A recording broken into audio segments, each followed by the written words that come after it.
Time is running out, and so is oxygen, as crews work frantically to pump water out of that flooded cave where 12 boys and their soccer coach are still trapped. With so many workers in that underground complex, authorities are rushing to install a 3-mile-long oxygen tube.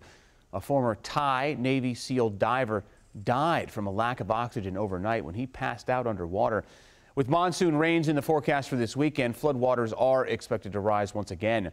Crews are trying to find another entrance on top of the mountain and may even drill a hole down into the rock to try and reach the trapped boys.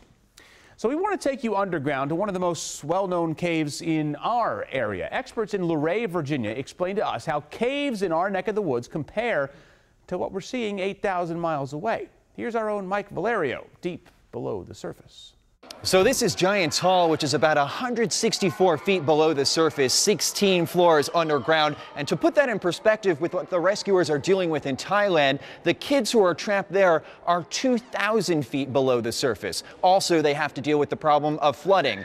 Well, that doesn't happen here. There are no underground channels that let water flood in and out of the cave system here. Water does permeate from the ceiling into the cave system, but not at the rate that we would see where the boys are trapped in Thailand.